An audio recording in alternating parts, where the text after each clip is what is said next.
my God, you look exactly like me. What the actual fuck? What the... This is my special film. I'm now being haunted by myself.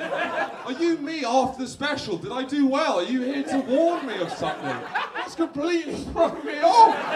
That's a weird thing about doing comedy. If you stand long enough talking into a microphone, men who look like you will gather round to hear what you have to say. No, I think this is going to relate to me, yeah. Let's get whooping! Let's cheering!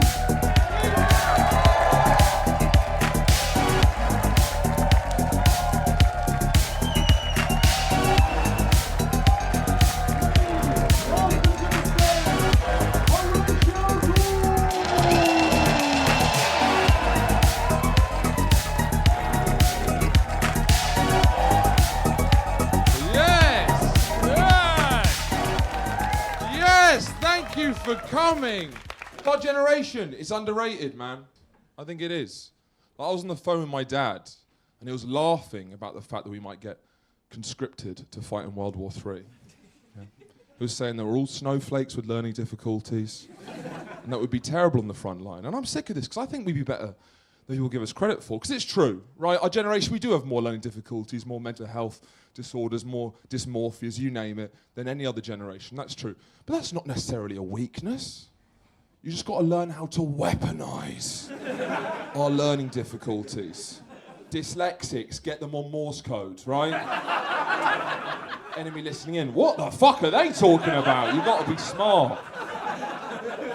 ADHD, I'd get them on drone strikes, right? Why don't they get distracted? Not with a Subway Surfer video underneath, hyper-focus, deadly. National security, girls with anxiety disorder. That's where you come in. That's where overthinking is an asset. I literally feel like everyone wants me dead. That's exactly what we're looking for, ma'am. Don't trust anyone. Vegans will need them. They're built for trench warfare, right? Get a bit peckish, handful of mud, that's them sorted. Spies, gender fluid, very versatile. No one knows their next move. Keep them guessing. Could teach them all TikTok dances about how to avoid landmines. It's good. And also, the armies of old didn't used to let gay people in. Remember, don't ask, don't tell? Fuck that. Do ask, do tell. I'm gonna get a squadron of bitchy little twinks behind enemy lines doing what they do best. Spreading misinformation, right? The gossip squad. Yeah, I think they're gonna attack from the west. Don't tell anyone I told you that, all right? You've got to be smart with it. Yeah. Autism. We got to weaponise British autism. Some of the best autism in the world. Francis Bourgeois, that train guy, get him off trains, get him on tanks. That's what I'm talking about. GoPro strapped to his head. There's 5 in the bunker over there. He'd be absolutely terrifying. I think we'd take the World War II generation, man. I think we would, because they're all like 5'2", the same generic straight white man. I'd like to see them against a pack of furries running on all fours. Terrifying. No, I'm sick of my dad saying our generation's soft. We're just harder in a different way, you know. His first memory was England winning the World Cup. My first memory was 2 girls, 1 cup. All right, he grew up watching the Muppets on TV. I grew up watching ISIS beheading videos on my Tamagotchi. All right, it's different. What I do respect my dad is he doesn't give a fuck. He's not anxious about things in the same way that I am. Like 2 separate girlfriends have tried to kill that man with a kitchen knife. He falls asleep as soon as his head hits the pillow. Like, no one has ever slept better than my dad. I once misgendered a 6-year-old. I now can't sleep forever. I mean, he really doesn't give a fuck. He called me Horatio just so he could make fun of me. I mean, that's true. He's called John, right? If I ever get lippy with him, be like, oh, I'm sorry, Lord Horatio. Oh, is the man not to your pleasing? Someone calls my name in public, he'll just laugh to himself like a prick. Calls me fellatio in front of my friends. This is child abuse. Should be illegal. That's why if I have a son, I'm going to settle some scores. I can't have a sweet baby boy like James. You have no respect for me, James, Horatio, the power dynamic's all off. That's why if I have a son, gonna call him Colonel Gaddafi, all one word. Teach the little prick some manners, yeah? Call his sister Coney 2012. Lay down the law. We got to find that guy as well. My dad's a funny man. He's like this weird mix between he's like an East End wheeler dealer, right? But he's recently found this sort of new age spirituality, but refuses to change his old personality. So now he's this sort of jarring mess of different people, where he very sincerely says things like, son, right, only cunts don't align their chakras, all right? Or he storms out his room furious, like, who fucked up the feng shui in my room? Which one of you fuckers was it? Genuinely, my dad went on a 2-week silence retreat in northern India, lasted 45 minutes because they weren't showing West Ham games, all right? It's like if Guy Ritchie directed Eat, Pray, Love. It's a nightmare.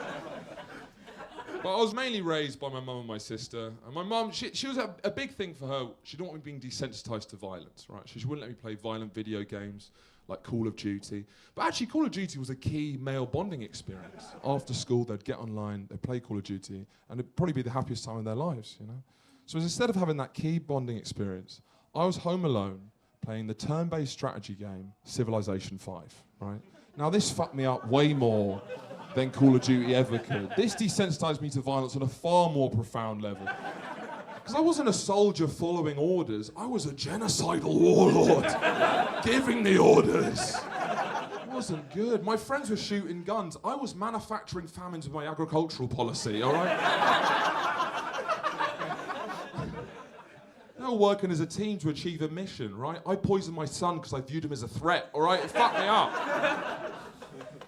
I also grew up with an older sister. That's traumatizing. If you're a guy and you have an older sister, it really warps your view of women.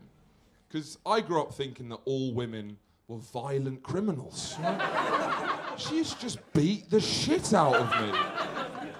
And guys at school would be like, oh, imagine being beaten up by a girl. I didn't have to. Every night I'd come home with the Undertaker waiting for me, turning our bedroom into the Octagon. She wanted a sister, and if I didn't dress up in a dress and do makeup, she'd slam my head in an easy bake oven, run me over in a toy car, pelt me with Sylvanians. It was awful. Until that one moment in every younger brother's life where puberty kicks in. Male privilege comes upon thine. She's put me in a chokeslam and I just go, enough! Send her flying across the room and she looks at me. As she realises things are going to be a little different round here. There's a new sheriff in town. So I thought, but that's when the physical abuse seamlessly transitioned into emotional abuse. The Cold War had begun. She no longer hit me with a pillow. She now just told my friends I humped my pillow. It was psychological warfare. Way worse. But men and women aren't that different. But I'd be lying if I didn't think there were still maybe some fundamental differences. Like I was watching this film where this woman was trying to seduce a man, okay, and she comes up to him in like a cocktail dress and whispers in his ear, I forgot to wear my panties, okay? And his eyes light up because it's clearly very sexy that this poor woman has forgotten her panties, right? And I was thinking about it, even if you reach a sort of genderless, non-binary utopia, I just don't know if it will ever be sexy for a man to forget his pants. I just don't know if that will ever be sexy. A woman forgetting her pants, that's sexy. A man forgetting his pants, that's get out this library, Derek, you know? Did you come alone? Let's get you home, you know? It's a very different vibe. Horny men paying thousands of pounds for women's dirty underwear. No woman wants a man's dirty underwear. Unless it's evidence in a court case, that's the only time. Like, if I'm buying my girlfriend pants, it'll be like a sexy Valentine's Day treat. If she's buying me pants, I'm calling her from a pub toilet saying, it's happened again, all right? But I'm trying to be more romantic. We went on a romantic holiday recently to a city in Morocco called Marrakesh, right? And maybe this is a bit patronising of me, but she hasn't really travelled as much, so I sort of wanted to prepare her. Because there's a lot of street harassment for women in cities like Marrakesh. I'm not used to it. It can be a bit of a shock, right? And when we got there, a lot of the market traders and the souks were like, you're beautiful, you're an angel, I want to marry you. And there's a lot of this stuff. But we prepared for that. What we hadn't prepared for was them all calling me ugly. We weren't ready for that shit. Leave your ugly boyfriend. Look at this creepy moustache. I'm getting called creepy by a man who harasses women all day. That's a low point. Honestly, walking through the souks of Marrakesh was like going through an anxiety dream. All my worst insecurities being shouted at me. Lanky giraffe boy! It's Jeffrey Dahmer! For fuck's sake. One of them genuinely said, I look like the dwarf from Game of Thrones if he was normal height. It's like, Christ. First person in history to wear a burqa for his mental health. It was brutal. But no, on this holiday, I wanted to perform better in the bedroom, right? Because it's a romantic holiday. I wanted to be a more generous lover. Boys, can I hear a hell yeah? No, it doesn't work with my audience. Boys, can I hear a oh, sorry?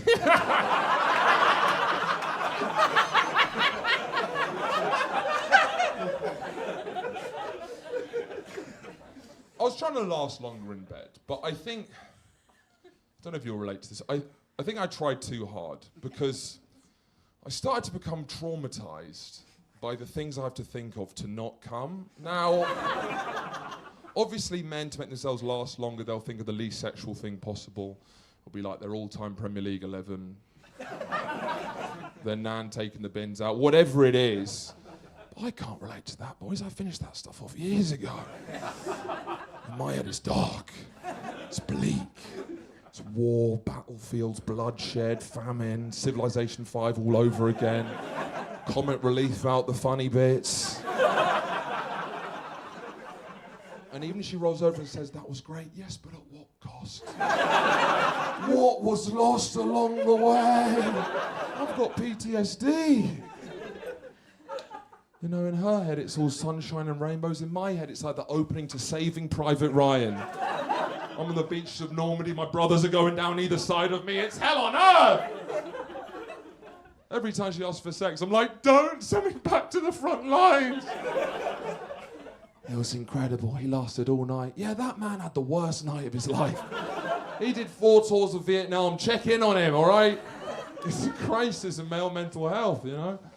And the problem is now, every time I finish, I'm thinking of these awful, traumatic things. I'm developing a Pavlovian response to trauma. Now, BBC News comes on, there's been a famine in Darfur. I'm hard as a rock! Trying to explain that erection. I know it's dark up here. I have a pretty vanilla sex life, nothing crazy. You know. My housemate uses safe words, right? His safe word's tangerine. Maybe I'm a bit old-fashioned, but I think if you're using safe words, you've clearly gone too far. If please stop doesn't work, you've obviously gone too far. Text whichever parent you're upset with and sort it out, because that's just 442, missionary, grow up, be an adult. The closest I've ever been to any sort of kinky sex is my ex was very into pegging. James, do you know what pegging is? Like an old oak tree that's seen many winters. And look, whatever you're into, that's fine, but the idea of this terrified me because nothing's ever gone up there, right? So in my head, psychologically, it was like stroking a cat the wrong way. I don't know, it just seemed like it would be uncomfortable. But then she said something very interesting. She said, look, the male G-spot is up the arse. So the next level of sexual pleasure for men is up the arse. So the only reason why you as a man are turning down the next level of sexual pleasure is because deep down, you're homophobic. You hate gay people. I was like, I don't hate gay people. I love Tom Cruise. Like, but then I was thinking about it. It's like, maybe I am homophobic. Maybe this is all sort of deep-seated homophobia that I haven't processed. And I very nearly did it because I'm an ally. You know, you've got to do your part. And it wasn't until I heard that Velcro strap that I was like, tangerine, tangerine. My point is, I think we've come a long way as men. You know, my dad, terrified of anyone thinking he's gay. I'm not gay, I'm not wearing that, I'm not drinking that, I'm not gay. Our generation was completely different, lad. Now it's like, please fuck me up the arse. I'm not homophobic, like that. Has to be progress, surely. We're moving in the right direction. But things are going well with my girlfriend. I'd never cheat on my girlfriend. That normally gets a standing ovation, so high standards. I'd never cheat on my girlfriend. On many things, I'm not a cheater. But I just don't like how confident she is I won't. Do you know what I mean? Like, I find that quite emasculating. Like, I was eating a fruit pastel ice lolly, which is a very vulnerable time for any man. Overhear her on the phone going, "Oh, Horatio, you'll never cheat on me. Never." That's rude. She never goes through my phone whenever I'm in the shower. Never goes through it. It's a sign of disrespect. My friend says she trusts you. No, she doesn't believe in me. That's what's going on there. I want to cheat on her to teach her a lesson. Because it's always the ones you least expect. It's always the ones you least expect, ladies. If you think you're safe, you're never safe. Think of Stephen Hawking's wife.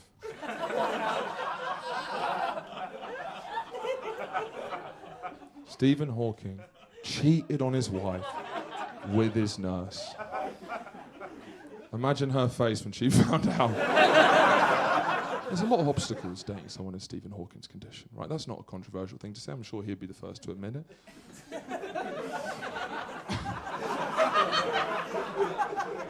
You wouldn't think one of those obstacles would be loyalty, all right? You at least know where he is. Is he sneaking off at night? You'd hear him. Makes a beat when he reverses. I mean, crawling back in through the window late at night, got a brassiere stuck in his wheel arch. Like, what? Did you find nudes on his laptop? I thought you were doing science stuff, Stephen. And obviously, people pull back when I make jokes about Stephen Hawking, so I completely respect that. But the idea of him gaslighting her is objectively hilarious. It just is. I don't know what to do with it, but it's too funny not to. Come on, baby, you know you're the only one for me. Like, that is funny, I'm sorry. With his little fuckboy haircut, gold chain, wearing Lynx Africa. I thought it was you, baby. It wasn't me. I mean, a shaggy Stephen Hawking's collab would be unreal. Picture this, we're both butt naked, banging on the bathroom floor. Can you help me up? Okay, jeez. But I'd never cheat on my girlfriend. I'd never cheat on my girlfriend. There's one woman.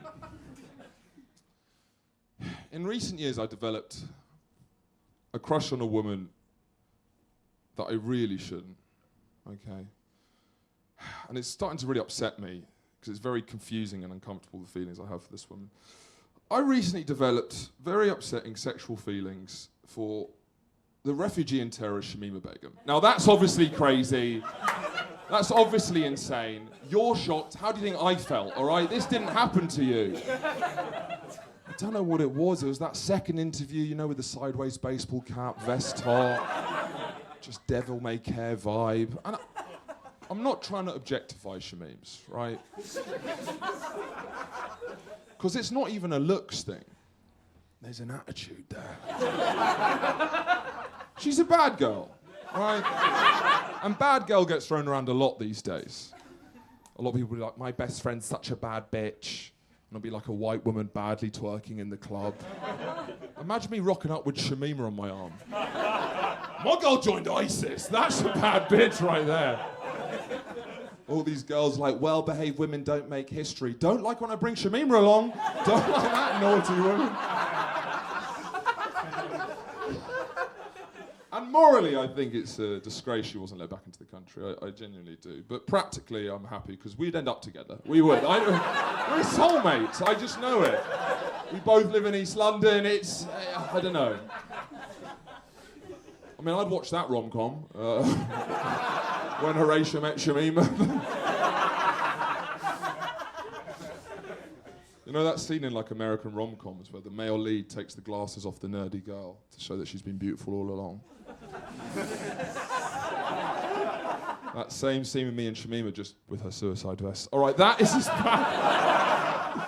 Baby, you're beautiful without it.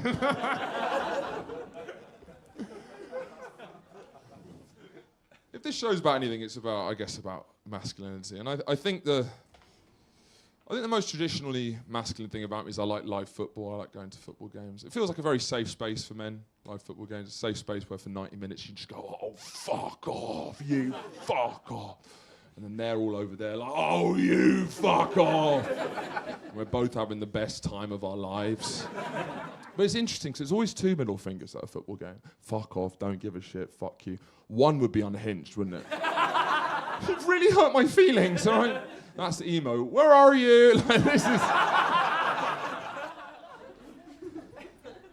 Football's in a funny place, though. There's been a big push in football against racism, and they used to have this slogan which was kick it out, which to me is like the perfect slogan, short, sharp, to the point. But then even with the slogan, it felt like racism wasn't going anywhere. So they decided to change the slogan from kick it out to no room for racism. Harder stance, no room for racism. All over the grounds, no room for racism. And when I saw no room for racism, it sort of felt like a bit of a step down, if you ask me. Because when I see no room for racism, it sort of feels like they're saying, if there was room for racism, they'd bloody love to have it. Like, that is a very polite way to get rid of systemic racism. Like, oh my God, racism, I'm so sorry. We've literally got no room at the moment. We've got too much sexism and homophobia, we can't squeeze you in right now. Try cricket, I think there's still some room for racism. I normally go to football with my friend Graham. Graham's the stupidest man I've ever met in my life. He's my age and he's called Graham. Which means he was raised by parents who thought in 1997 it was acceptable to call a baby Graham. Now, most names mean something quite beautiful and nice. Does anyone know what their name means, by any chance? Anyone know what their name means? What's your name? Rachel. What does Rachel mean? Little lamb. Isn't that sweet? Graham is Saxon for gravel. So...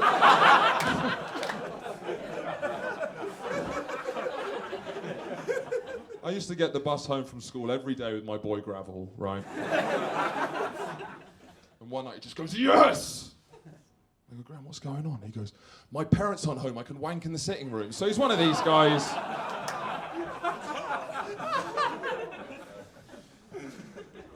During our maths GCSE, he sat 2 rows behind me. Halfway through the exam, he goes, psst, Horatio. I go, what?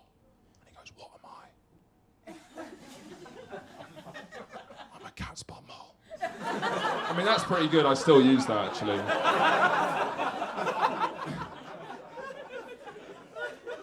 The funny thing is, it did take Graham 10 years to pass his maths GCSE after that point. He literally passed 4 months ago and posted on Facebook to all the teachers who never believed in me. This is for you. Have you proved them wrong? I don't know. But something that Graham said that really pissed me off recently is he told me that he has a phobia of sharks. All right, and this really fucked me off. Because I don't think you can have a phobia of sharks. Because I think we all have a phobia of sharks. Because they're fucking sharks. That's like saying you've got a phobia of being shot in the head by a machine gun. It's this really weird thing. People start firing live ammunition at my head. I just freak out. I've had it since I was a child. What are you talking about? He loves someone's doing the case for shark attack. Anyone want to do if you're attacked by a shark in open water? Anyone want to do? Smack it in the schnoz. That's exactly what Graham said. I'm sick to death of people telling me to punch a shark in the face, but as if it's some sort of life hack. As if it's some sort of like Bear Grylls survival tip. Beating a shark in hand-to-hand combat. I always knew defeating it in battle was an option.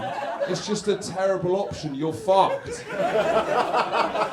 you think anyone's ever been out at sea like, oh my God, a shark? Wait. What did Graham say? Why didn't I think of that? Just twat the fucker, you know? So clearly a geezer who came up with it under pressure. What would I do? Sharks coming at me, one of these, mate. Lights out with this bad boy. You know what to do if a gorilla's coming at you? Wait for it, then give it a wet willy. Very sensitive to the ears, actually.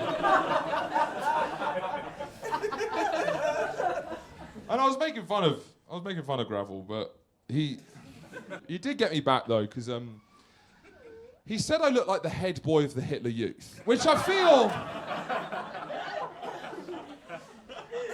isn't accurate. And I thought about it more. In many ways, I wish I looked like the head boy of the Hitler Youth. Because that's a Nazi filled with confidence, that's an alpha Nazi. But that's not the Nazi I look like, let's be real, guys. Like, I'm trying to be more confident, but this Nazi wouldn't have seen the front lines. I'd be one of those sort of camp, nervous Nazi bureaucrats. You see them in the backgrounds of the films working around the typewriters like, oh, no, I'll be sure this is the right idea, you know, these ones. That's this Nazi.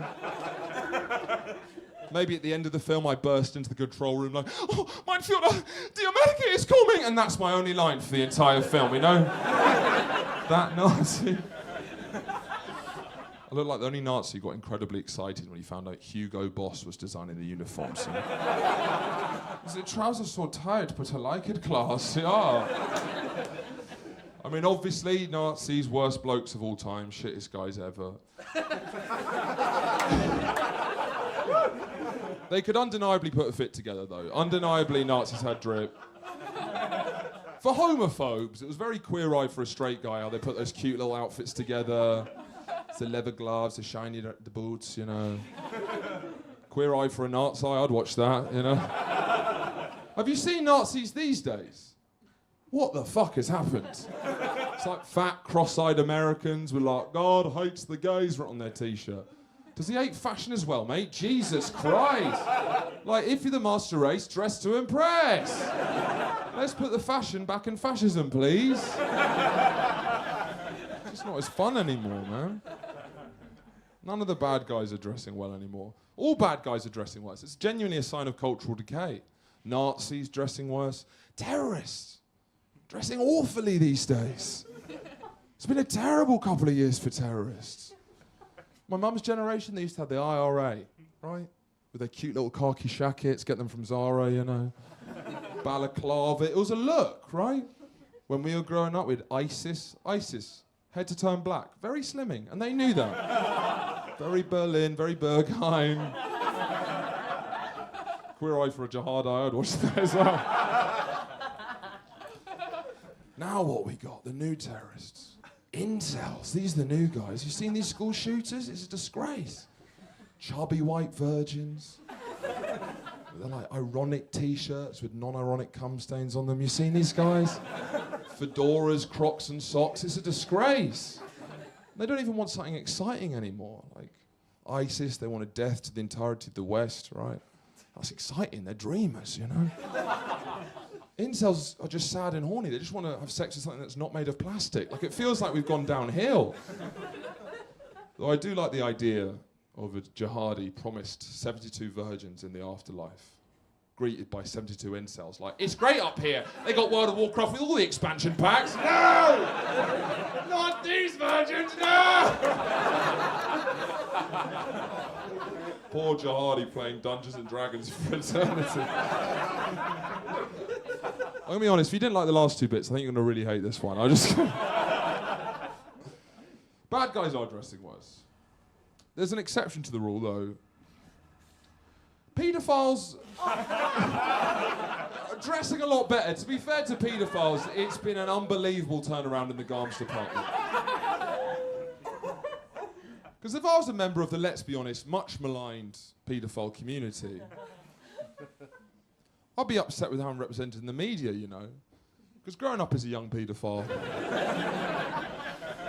I'd be upset with, you know, my role models, because everyone I looked on TV would be these sort of like sweaty, balding losers, live in their mum's basement, they got no charisma, they got no mates. You know, you see them on paedophile hunter videos, it just wouldn't, it's the kind of guys Chris Hansen's catching, it just wouldn't hit the same. It erode my self-confidence as a young paedophile trying to make his way in the world.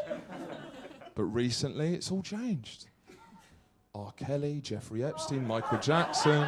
They can sing, they can dance, they've got friends. It's changing. Like when I was at school, if you had dodgy facial hair or a shit jacket, you'd be like, mate, you look a pedo. Now you got a tailored suit, bit of swagger. It's like, mate, you're looking like a paedophile. Like, then it's a compliment now.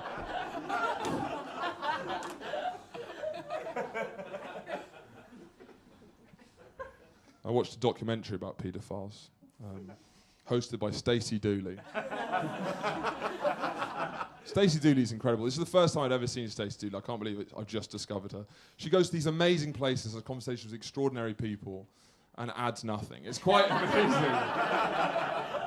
She had this extraordinary interview with an open paedophile, all right? Harrowing interview. This guy identified as a paedophile. He'd brought a child sex doll along. Horrendous, okay? And then when he's leaving, after 10 minutes of talking about it, there's a shot of him walking down the hotel corridor with his child sex doll. And the voiceover from Stacey goes, "I wouldn't leave that man alone with my daughter in a million years." Yeah! Oh, you mean the guy with the child sex doll? Yeah, I'd like to think so. Jesus Christ. Thanks, Stacey. God. Something that really grinds my gears. Why when they're caught with child porn, why is it always so much child porn? Has anyone ever worried? It's never a couple of videos. It's always 15 terabytes. I mean, I get choice paralysis with Netflix. I mean, this is unbelievable. As my mother says, everything in moderation. I'm 27. That doesn't really mean much anymore. I guess the only thing that changes, I started getting sponsored ads for hair pills. Right? But I found out that the main side effect of hair pills is a low sex drive. What sort of deal with the devil is this? What sort of Faustian bargain? Are you telling me the only way that women are going to still want to have sex with me, I'm going to no longer want to have sex with them? That's not fair. They're giving me two options. I'm either an asexual Jesus, right, with long, luscious hair, above the desires of the flesh. Be away from me, whore.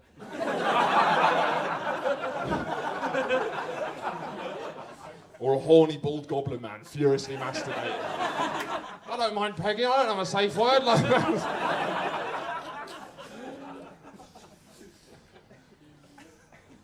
I started, instead of saying absolutely, I've started saying abso-fruitly. Which doesn't sound like a big deal. I appreciate that, but it's very easy for the human ear to miss an absolutely for an abso-fruitly. That's why I like to see how serious a situation can I switch out absolutely for abso-fruitly. Like, mate, if you're like, mate, do you want a pint? And I was like, abso-fruitly. Like, there's no stakes there. That's just a cheeky lad loving his life. My girlfriend was like, do you even see a future with us? Absolutely. Like, there's a level there. My dream is maybe I'll become like a newsreader or something. Position of power. The wildfires ravaged all night, leaving the community absolutely devastated. Like, that would be... I know absolutely is a bit of fun, a bit silly. Something that's less fun is that I can't stop saying the word legend, all right? It's becoming a real issue. And judging by some of the guys who look like me, I'm sure you suffer from the same affliction as me. Just any time anyone does anything, legend. Like, even if you're like, I drank 2 pints last night, legend. But all the way up to my dad died from alcohol abuse, legend. Like, it's getting me into... I spoke to a girl last night, legend. I have 15 terabytes of child porn, legend. It's getting me into bad situations. Because the word legend's been devalued in recent years. Like, it's a lot easier to be a legend now than it used to be. It used to be hard graft to be a legend. Think of Odysseus. They put that cunt through the ringer to be a legend. After 10 years at war, my boy wanted to come home to his wife. And he was kept away. By who? By the god of the sea himself, Poseidon. He was forced to sail the 7 seas for another 10 years, defeating monsters, harpies, gods, you name it. To return home, to find 40 men trying to fuck his wife. Right? And the only thing that kept Odysseus going that whole time was the power of true love itself. Right? And only then, Homer, the author, was like, what a fucking legend. Right? These days, you put a traffic cone on your head. You're a legend. Let's sing songs of your deeds. But you are a legend. Yes, no, I do feel, you know, James, I'm sure you can relate to this. I think there's a lot of pressure on young men these days. It's an interesting time to be a man, I feel. There's a lot of pressure on us to open up. You ever hear, it's okay not to be okay? You hear this? Everyone's trying to get us to open up. It's okay not to be okay. We hear this all the time, my young boys. You know? It's starting to feel like it's not okay to be okay sometimes, you know. I'm making up disorders just to fit with my friends. It's exhausting. Every BBC documentary is an ex-footballer talking about how hard it is for men to talk about their feelings. It's like, lad, you got a 6-part documentary. Doesn't look that fucking hard. If anything, you're going on a bit. Every podcast is a celebrity opening up about their trauma. And it started off with cool stuff, be like rock and roll, drugs, alcohol, that kind of stuff. But then every celebrity went on that Diary of a CEO podcast and just scraped the barrel with whatever they could find. I saw Richard Osman on there talking about his food addiction. It's like, lad, you like Quavers, you're not Amy Winehouse. Do you know what I mean? The host pisses me off. It's like if you made a Huel bottle a therapist. It's ridiculous. Get a sob story out of a Capri Sun. Do you feel drained? Yes. The moment I realised there's at least no longer a taboo about men's mental health is when I saw the beloved actor Terry Crews go on that same podcast to talk about his porn addiction, right? It's an extraordinary interview. It's an hour and a half long. Need them crack a smile once.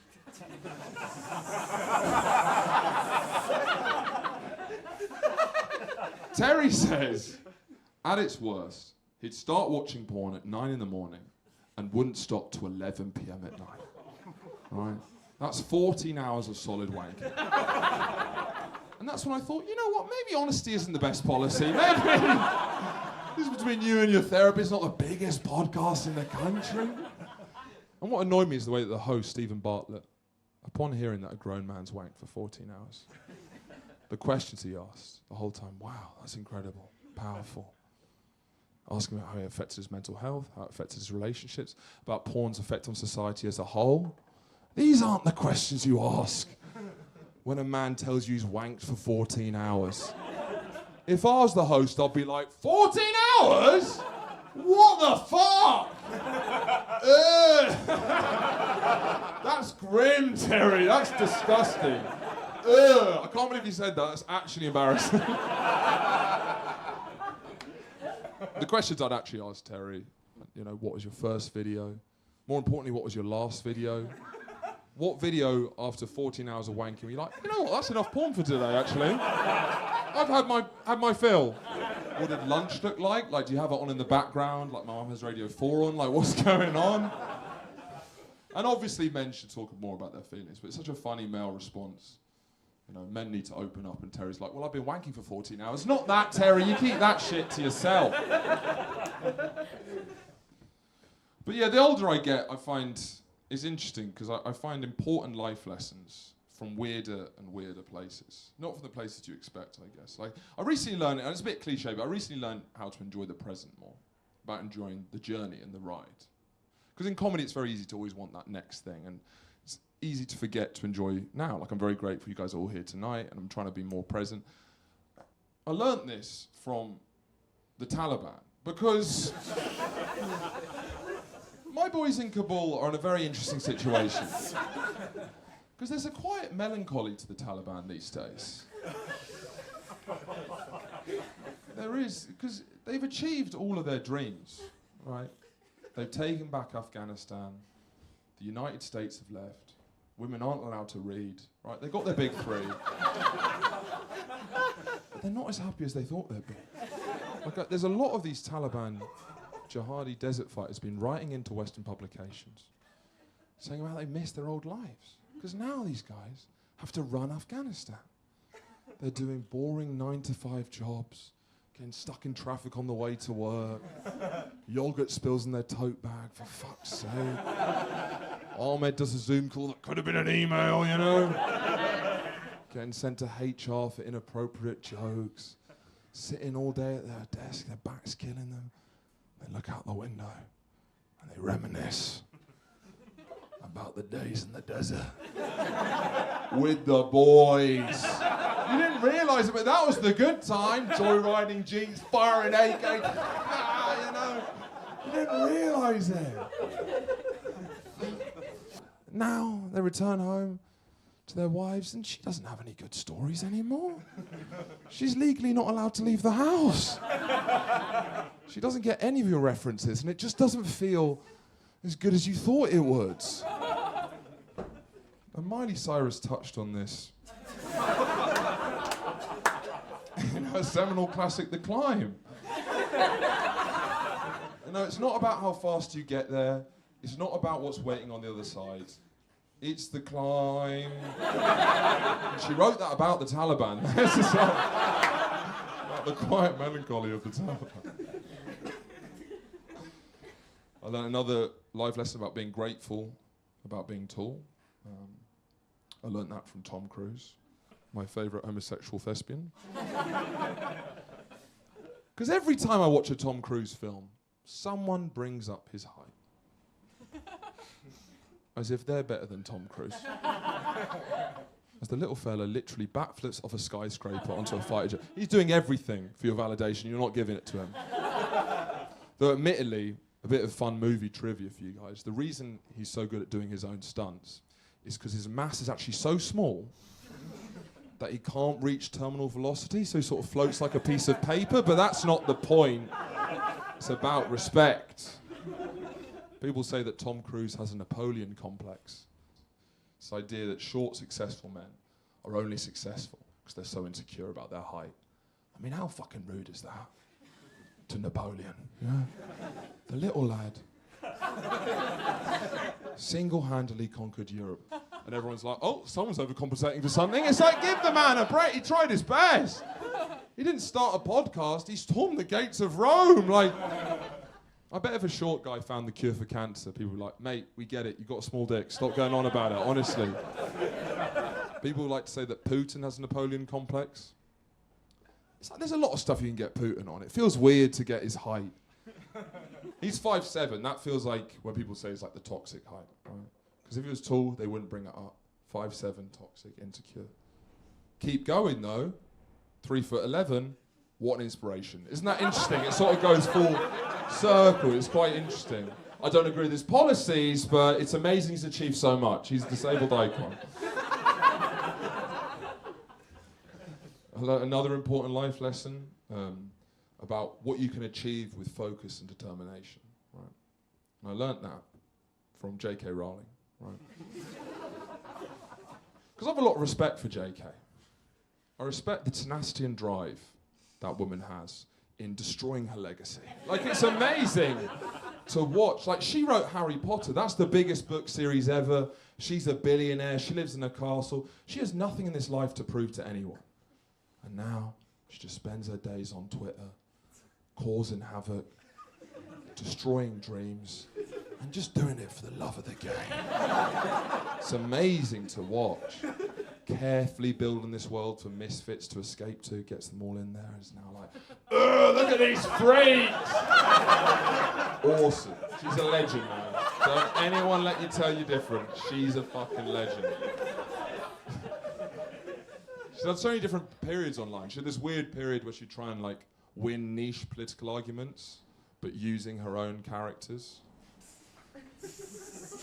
She'd say things like, well, Dumbledore would have never voted for Corbyn. You can't do that. That's a wizard you made up. You can't win arguments with wizards you've made up in your own head. That's why I like to read through all her mad tweets and sort of imagine that Harry Potter was never written. She just sounds like a mad woman at a bus stop, like, Severus Snape likes Nick Clegg. What are you talking about? I think my favourite JK period was her woke era. Do you remember her woke era? She'd like retroactively make Harry Potter a lot woker than it actually was. She'd say things like, well, Dumbledore's actually gay. Yeah, he was gay the whole time. I'm not going to mention it in the books because that'd be disgusting, but you know what I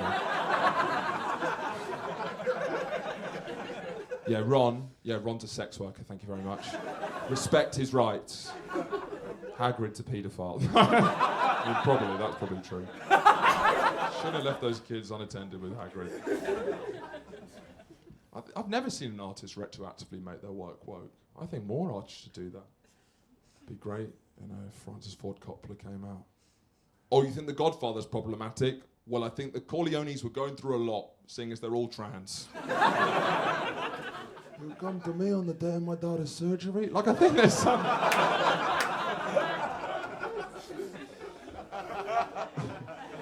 You can call me godparent. Look how they butchered my them.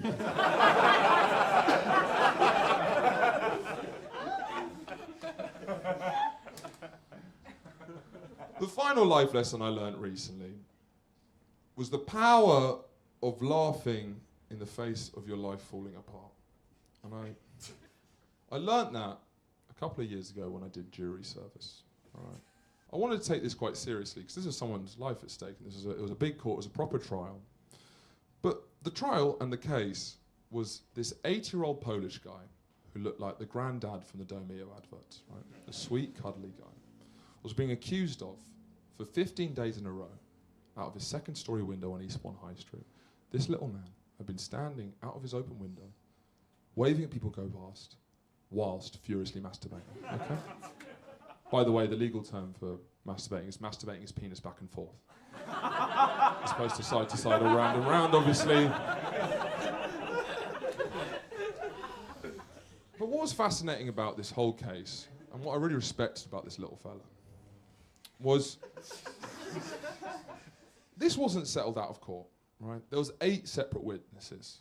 There was videos. There was photos, right? But he had come there to win, right? He pled not guilty. That's what I respected about him. He didn't speak a word of English, didn't move a muscle the whole trial. He was being translated to the whole time. Okay. And the defense, it wasn't the best defense in the world, admittedly. His defense was he wasn't masturbating his penis back and forth. It was a terrible coincidence. He's actually a sufferer of rheumatoid arthritis and was applying ointment to his swollen joints and had no idea anyone could see. Right? When asked why he decided to do it out of an open window on a busy high street, he said, because the light in his bathroom's not very good. All right, it wasn't the most watertight defense. There's one amazing moment where one of the witnesses genuinely couldn't get over the size of his penis, right? Like the judge had to move her along. She was this little Scottish lady. He's like, such a wee man, but such a big man. But all right, we understand, ma'am. But everything's being translated to this fellow with like a slight delay.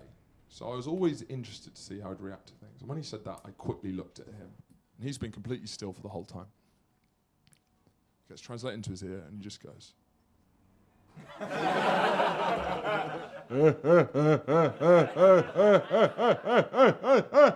Deep, hearty laugh echoes round the chamber.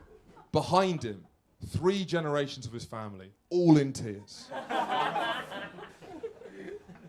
But it came down to the verdict, right? And you have a lot of power as a juror. Because one not guilty, the whole thing's a hung jury, right? So we were all talking about it. Everyone was like, obviously, guilty, guilty, guilty, guilty. And it came to me, and I paused, right? Because this man is a legend. And I thought, there's a bravery to what this man did. In many ways, it represents all of us. And if I had a dick that big, maybe I'd be doing the same. So I got on my high horse. It was like a film, and I said, are we sure? Now this man is guilty. We're putting away an innocent man.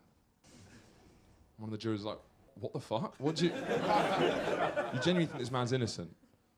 I looked him dead in the eyes and I said, absolutely. Horatio Gould, thank you so much. Thank you so much. It's an absolute pleasure. Good night.